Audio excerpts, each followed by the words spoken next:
grew up about 30 miles south of St. Louis. It's a small town by the name of Herculaneum.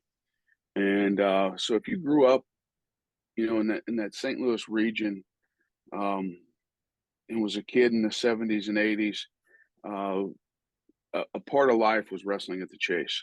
Larry Matisick was the voice of your childhood. You had Jack Buck announcing the Cardinals. You had Larry Matisick announcing pro Yeah. wrestling, and that was like the two sounds of your childhood. Mhm. So I grew up watching wrestling at the Chase.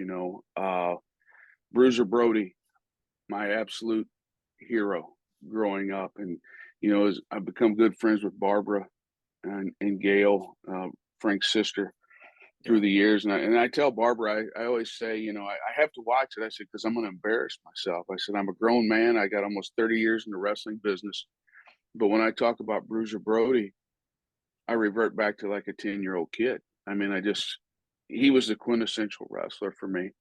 And, that was my first exposure to people like Harley Race, uh, Ric Flair, Dick the Bruiser, Pat O'Connor, uh, just on and on. I mean, because St. Louis used to, that was kind of the thing. And Mhm. Kevin Sullivan talked about it this weekend. You knew that you'd made it in the business when you wrestled in St. Louis. This was the Mecca.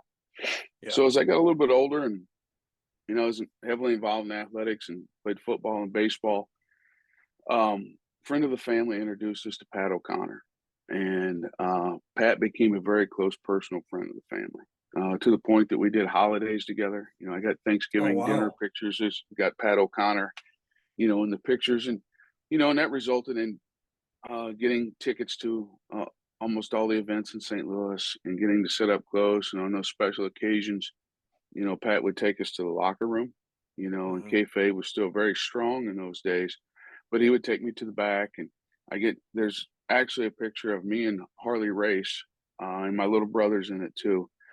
Okay. Um, I'm a young teenager, and Harley Race is the champion, and I'm standing there, and we got a picture together. And Wow. that picture actually hung in his office until he passed away.